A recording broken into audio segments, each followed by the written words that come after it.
Cette vidéo est en partenariat avec Gamesplanet.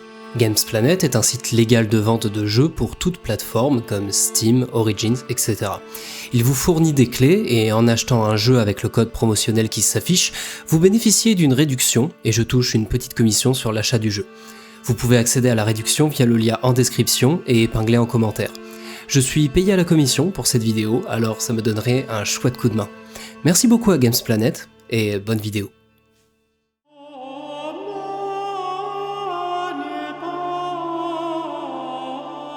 Oui, on s'est déjà vu, oui. Disons que les temps ont bien changé. Après l'implantation du nouveau royaume, la plupart des seigneurs des bannières ont été congédiés. Et moi, en prime.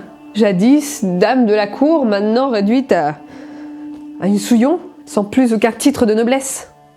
Tous ceux dont je pus emporter du château ne se réduit qu'à mes gens, une bête de somme et diverses frasques-frusques.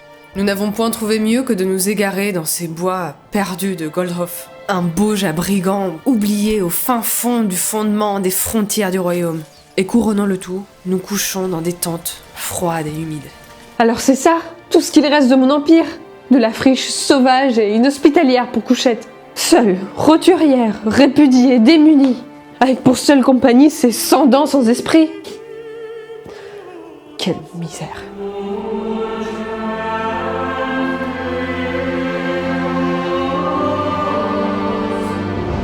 La guerre étant terminée, mon oncle Hildeboldt von Berenreuthe étend ses fiefs maintenant un peu partout dans la région. Il compte bien s'approprier quelques terres.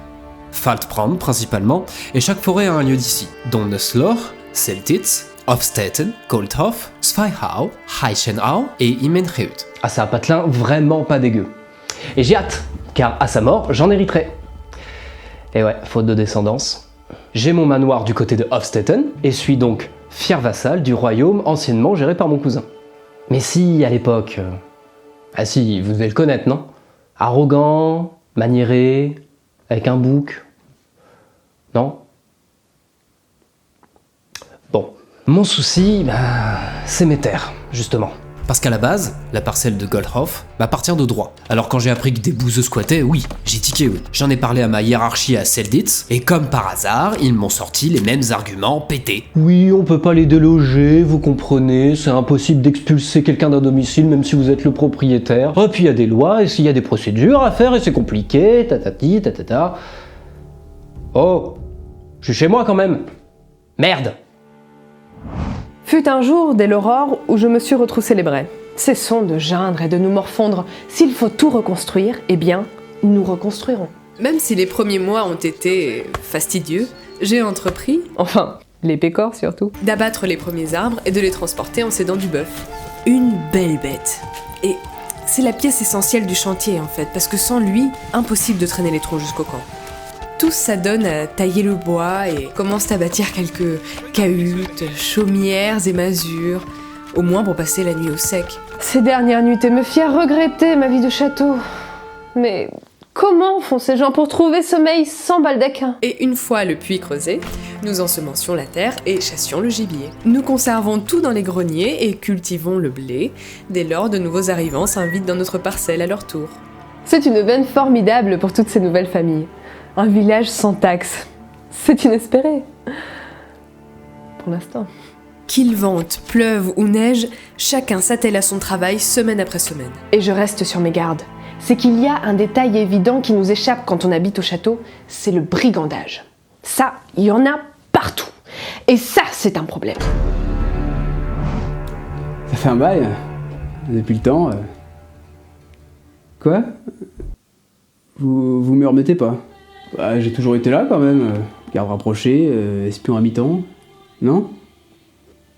Bon, Ah, ça, garde du corps, ça paye. Mais bon, surveiller les fesses d'un seigneur toute une saison... Moi j'ai passé 4 épisodes à attendre comme un con en arrière-plan. Voilà, à un moment, ça saoule, j'avais envie d'action. Alors j'ai demandé à prendre un peu de convalescence. Avec les copains, on a pris la route et on se voit en tant que mercenaires au plus offrant. Toujours officiellement pour le compte du royaume. On nous appelle souvent pour du maintien de l'ordre dans les bourgades, quand il y a des marginaux qui font trop de tintouin. Mais en ce moment, je reste à l'affût. En plus des bandits, la noblesse du coin, je la connais bien. Et en temps de paix, il y a un paquet de vassaux qui vont pas tarder à se prendre le bec, pour de la guerre de territoire. Et s'il y a bagarre, disons que le meilleur parti qui méritera de garder sa place au royaume reviendra au plus offrant. On avance. Les faubourgs s'agrandissent. On a une petite vie de quartier qui s'installe doucement. Bon, on n'en est pas au château, mais déjà, j'ai mon propre manoir.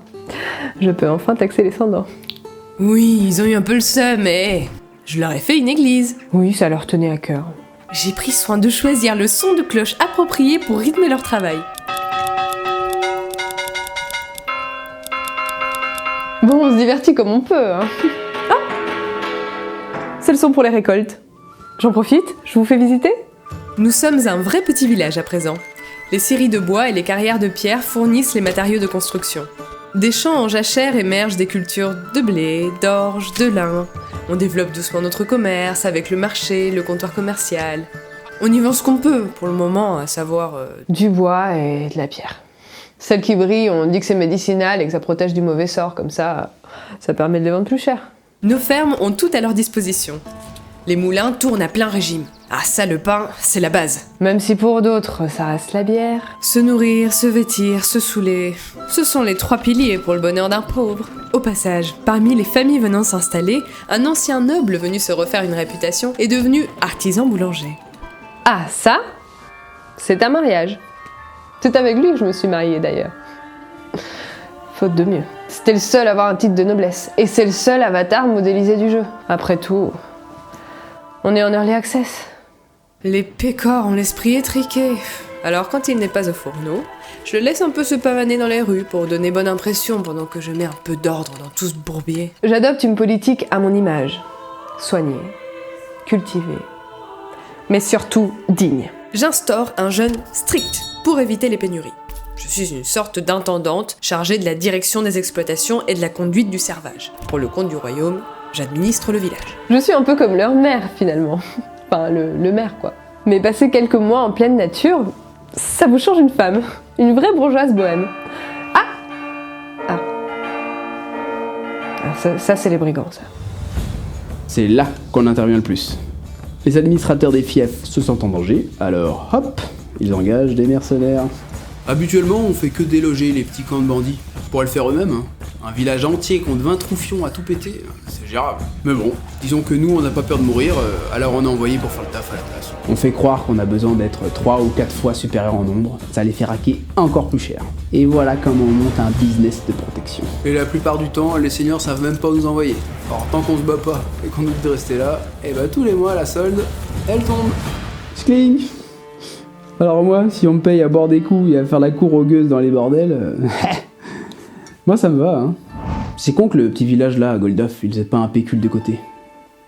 Ils vont se faire dessouder, c'est moi qui vous le dis. Ah, la pauvreté dans les fiefs alentours ne fait qu'augmenter le brigandage. Je m'en occupe rapidement, ce qui m'octroie d'ailleurs le droit d'assimiler ces terres à mon futur royaume.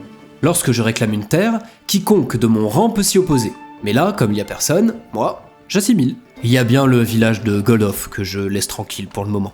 Ouais, ces pauvres gens sont d'une pitié. Pour éviter les malandrins, ils ont tenté de les déloger en envoyant à peine 5 mecs, même pas totalement cuirassés contre eux. Ouais, ils se sont fait défoncer.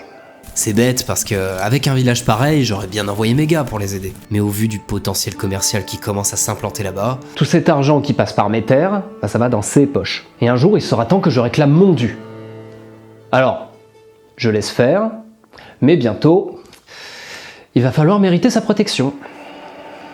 Depuis quand mon fief peut être récupéré comme ça par un autre souverain ?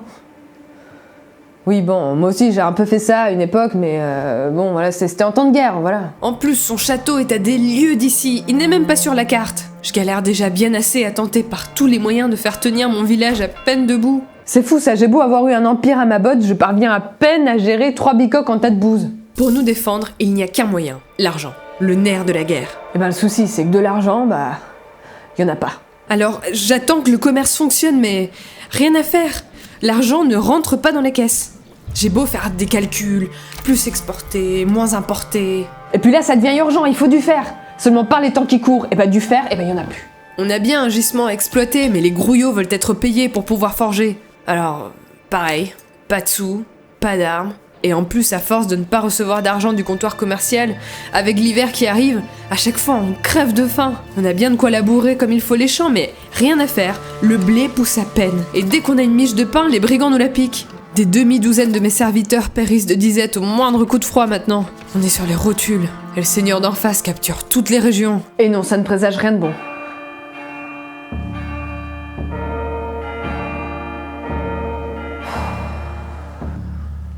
Eh merde.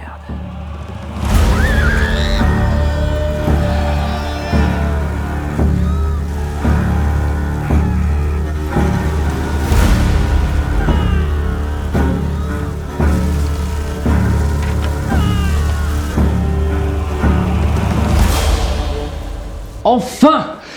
J'attendais que ça. Et ben voilà, quand on sait pas gérer une population ni se défendre, et ben on laisse faire les vrais. J'ai enfin récupéré Goldhof. Enfin, ce qui restait au milieu du tas de cendres. Maintenant, ça fait une sacrée région sous la botte des Berenreuthe. Alors j'ai jeté un petit coup d'œil à ses comptes. Ah bah cette pauvre dame aurait eu beau gérer tant bien que mal ses sensibles. Elle a omis de switcher une icône pour activer le commerce dans son comptoir. Alors les marchands passaient, mais n'achetaient rien. Eh merde. Oh non. Bouffonne, bouffonne. Ah bah, quand on a vécu toute sa vie dans le luxe, d'un coup, quand faut se frotter à la réalité... Moi ? Oh, j'ai été récompensé pour mes services rendus aux Berenreuthe, et j'ai eu le droit de m'installer dans la bourgade des Berenreuthe. On a tout reconstruit, en prenant soin de bien activer le commerce. N'est-ce pas ? Depuis le manoir, je perçois la dîme et l'impôt. Bon, les brigands sont toujours là, et c'est à moi de protéger les villages maintenant, histoire d'avoir un peu de prestige aussi. J'ai envoyé les copains faire le ménage dans les camps de bandits, récupérer leur butin, et voilà. Ah oui, et au passage, j'ai récupéré la petite bonne femme du patelin voisin qui a brûlé. Oh bah, il me fallait une intendante, hein. Puis c'est la seule qui a les titres de noblesse dans le coin. Hein. Oui, on fait ce qu'on peut. Mais le Berenreuthe, il me fait trop confiance. Moi j'ai dit que je voulais plus cirer les pompes des seigneurs. Alors, tu me donnes du terrain, attends-toi à ce que tu le perdes vite. Mes gens ont été admirables. Des décombres, chacun a su faire son deuil. Après avoir enterré nos morts dans la fosse commune, Dont mon défunt mari. Et deux. nous avons tout reconstruit. Des mois ont passé et le commerce n'a jamais été aussi florissant. Cette fois, je compte bien m'approprier cette région. Jorg est en quête de prestige. Il me demande conseil en matière de règne. La perception fructueuse de l'impôt de son fief est suffisante pour lever des troupes. Ensemble, nous allons venger nos morts. Nous revendiquons Escheno. Bon. Hein ?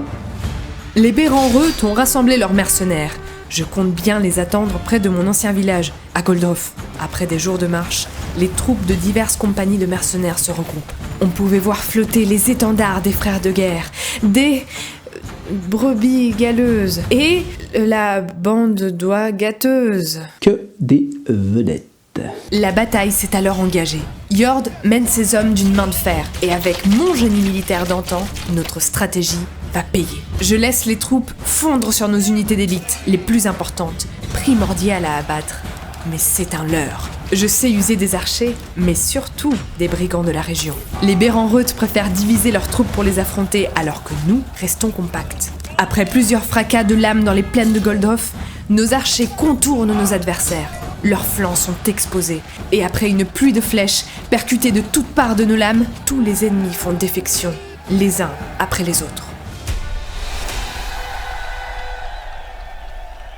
Et voilà, mon village a brûlé, mais Escheno est à nous. Plaît-il ? Ah, je dois avouer, elle est balèze. Hein. Fidèle à son ancienne réputation. C'est que si ça marche, le royaume que je compte implanter a de beaux jours devant lui. Bon, on va pas précipiter les choses. Maintenant qu'on a une nouvelle région, on a rebattu les cartes politiques entre mon clan et le seigneur voisin. Mais ça promet. Avec un peu de niaque, il y a moyen que tous les deux, avec la petite dame, on élève le clan au rang de vassal et qu'on prenne de l'importance majeure au sein des futures intrigues de la cour du royaume.